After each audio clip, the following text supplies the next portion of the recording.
Hey guys, Kyle here. I decided I had this idea at the end of last year that I would make a video on one of the chess games that I played this last year, right, 2019. That's a game that's instructional, interesting, entertaining, and hopefully you guys enjoy watching this. So we can just get started looking at the game. So the first move here is e4, and I'm playing as white, and my opponent is Richard Meller as black. This is at the Alondra Park Chess Club. And what else to say before getting started? Not much else. So I play e4 here. I was an e4 player earlier in the year, although now I've moved on to playing moves like d4, and even sometimes moves like knight f3 or c4 on move 1. And they all have slightly different flavors from one another, but they're all very different compared to e4. But I used to play e4, so I play e4 and he plays c5, which is the Sicilian defense. So the idea with the Sicilian defense is you're trying to control d4. You can also control d4 with a very straightforward move, e5, just completely, copying what your opponent does. And that gives a very symmetrical game. But here he's going for a slightly, unbalanced game. He's playing c5, saying I'm going to control d4, the center, without, just copying white and white's idea.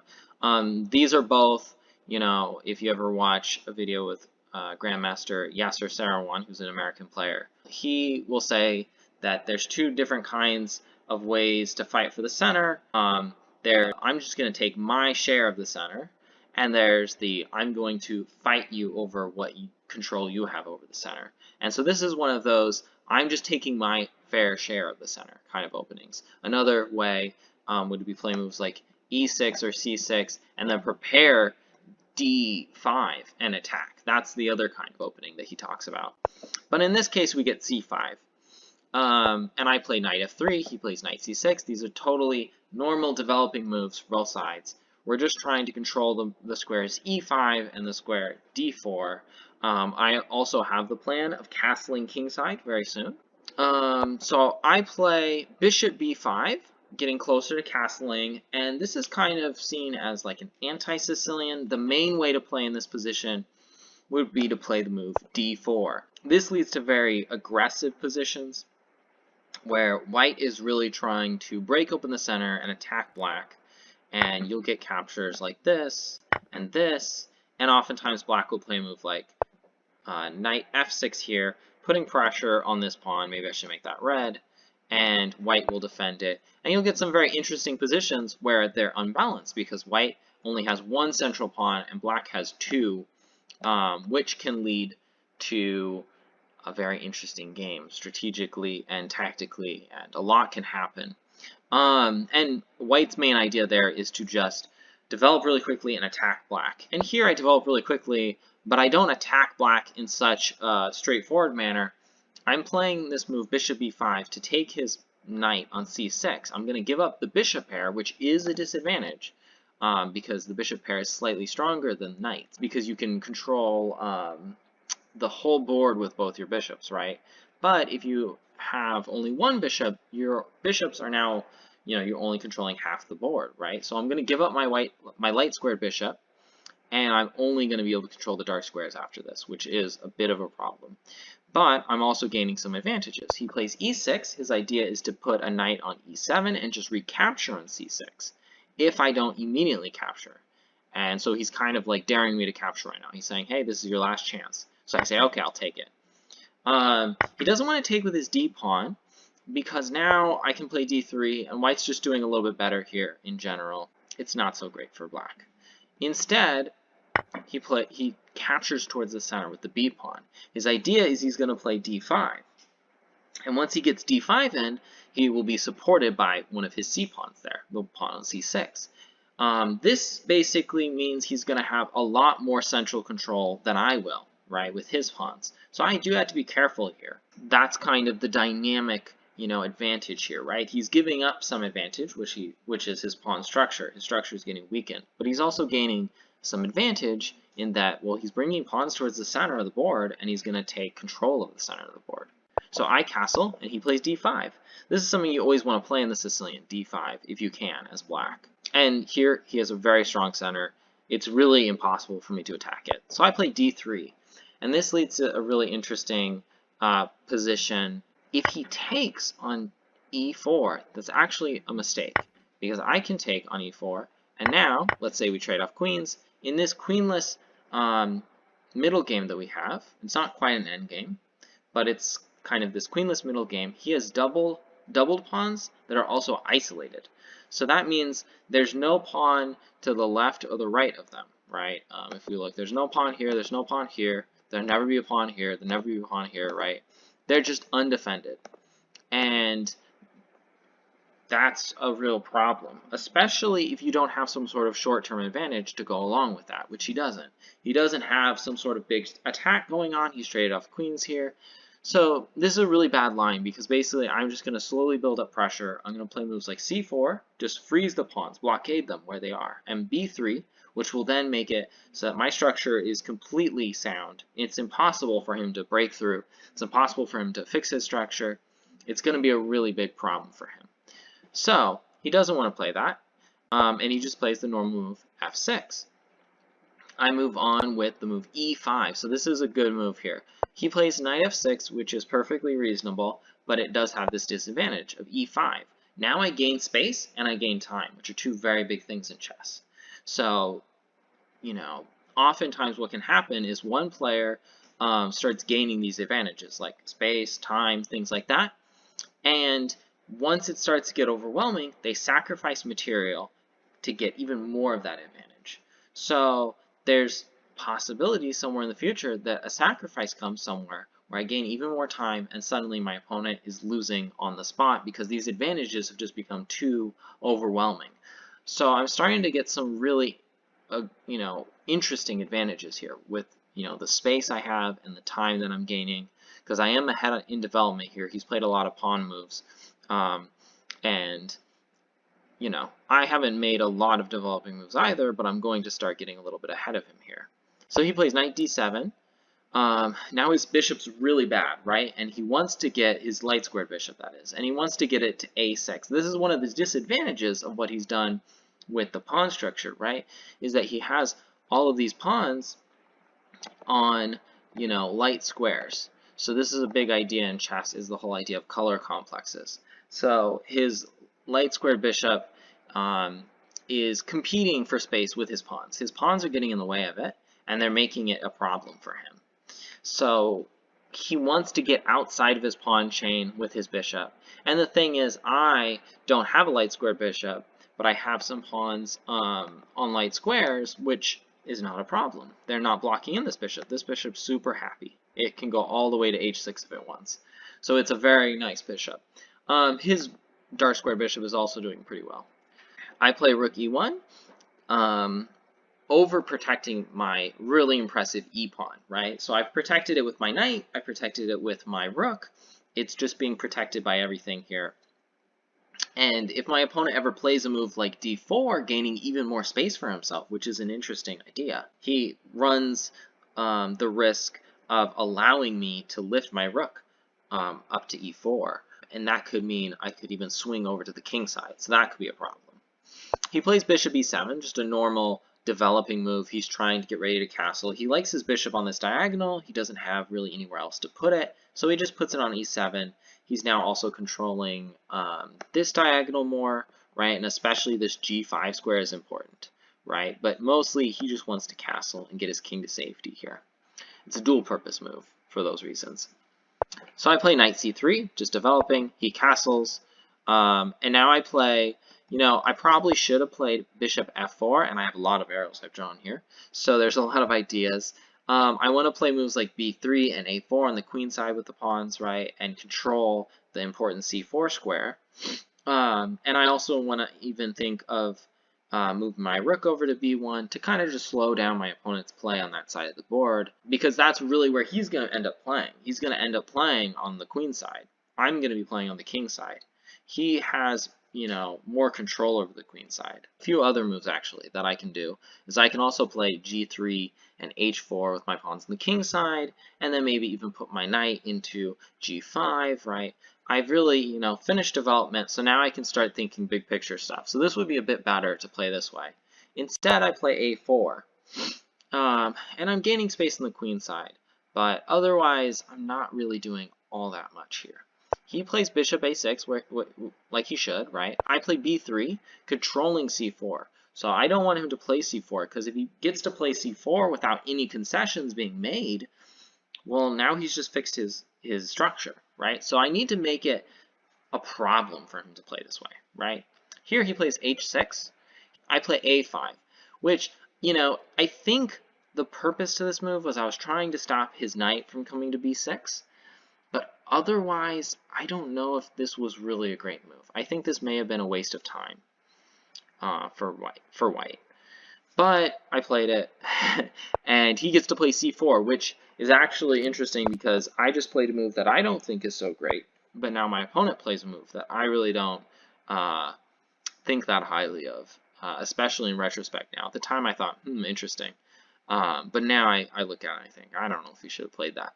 Because now I can take on c4, and he's still, you know, he can't recapture with the bishop, right? Because I'll recapture with my pawn and he'll lose it. So he takes with a pawn, and now he has those double isolated pawns after d4, right? He has those double isolated pawns.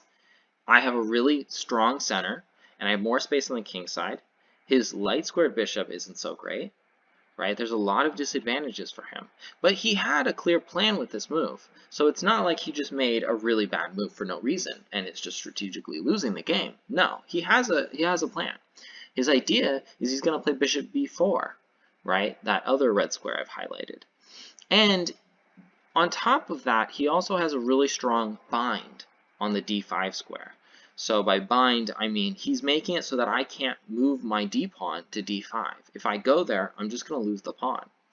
So that means that even though I have a nice center, it is restrained, you know, and he's got to be at least, you know, happy about that, right?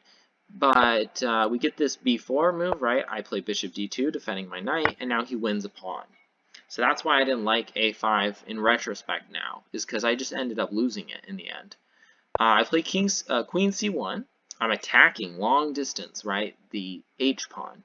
And I'm thinking maybe I could even sacrifice a bishop. And I think he was scared of that, right? And it does look really scary. If he plays some random move, let's say he plays rook b8, maybe he just wants to control this file, right? Well, now he has a problem. I take on h6. He takes here, and now my queen takes. So at the very least, I have 2 pawns for my piece, right? And now I have a lot of attacking ideas. I can put my knight there, and this would be checkmate, right? And I can also bring my rook here, and also that's going to be checkmate in just a few moves. If I get to play moves like that without any problems. For example, he takes here, let's say.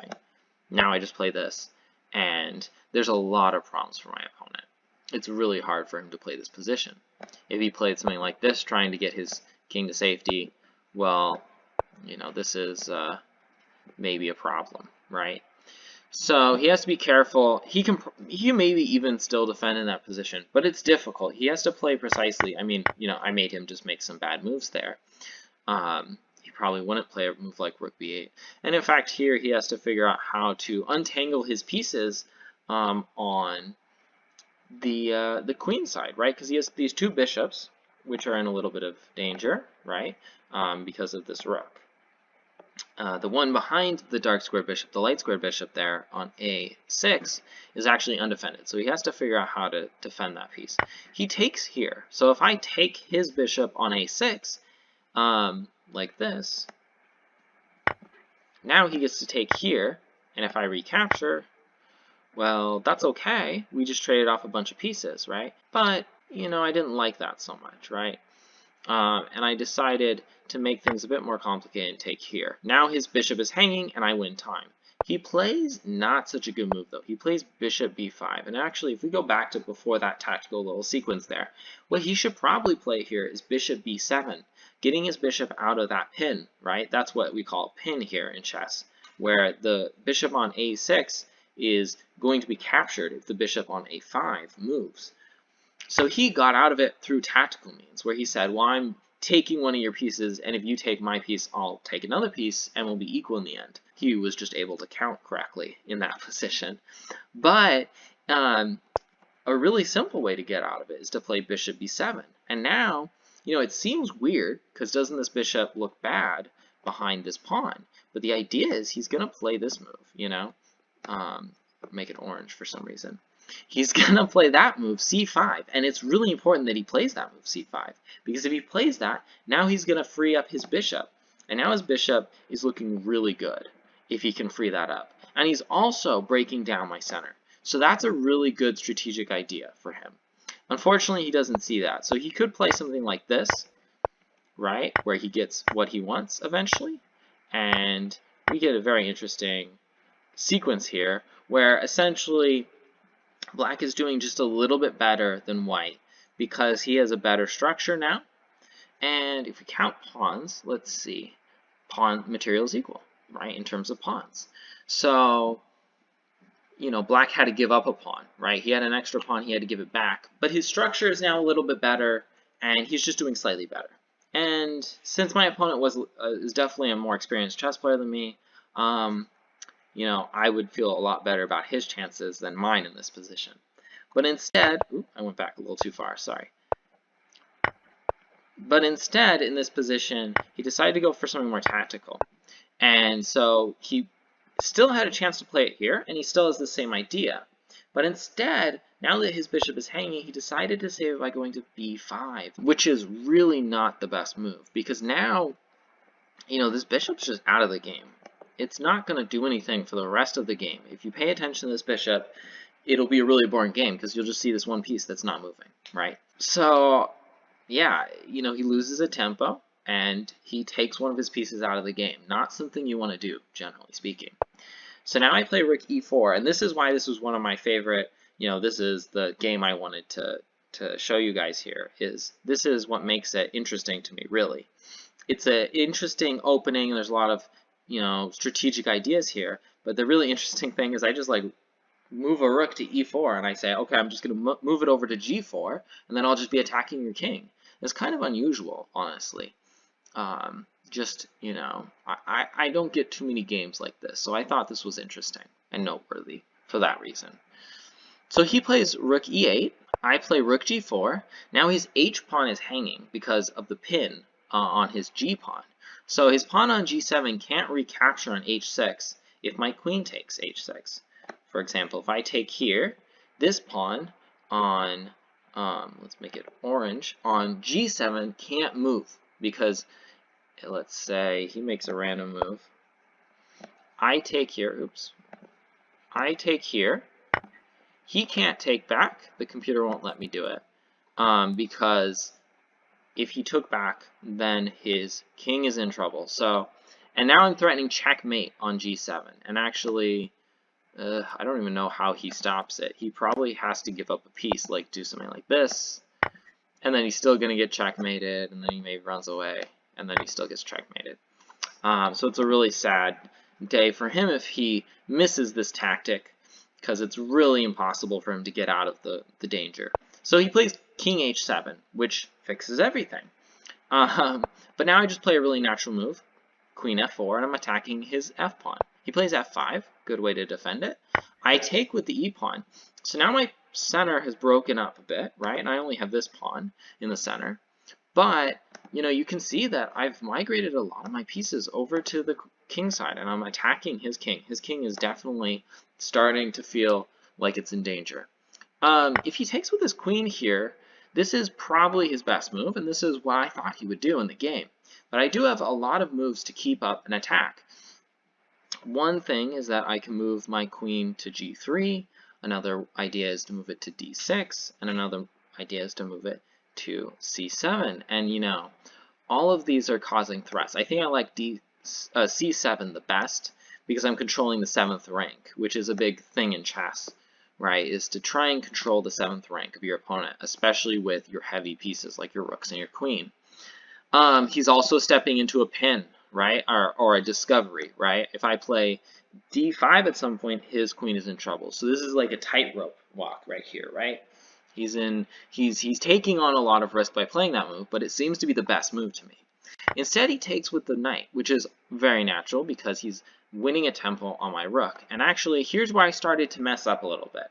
This is why, this isn't my best played game of the year or anything. It's just one of my more interesting ones.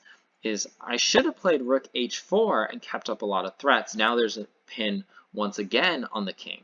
And I can think after a move like e7, queen e7, of moving my queen to g3, moving my bishop to d2, which is a big idea in this position. This is going to come up a lot, and even moving my knight into squares like g5, e5, right? I have a lot of attacking ideas here.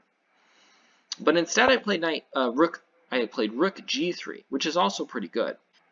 Though is that it's a little bit, it's not quite as precise as it needs to be because the position is very, very sharp, right? So you need to make exactly the right move on each move.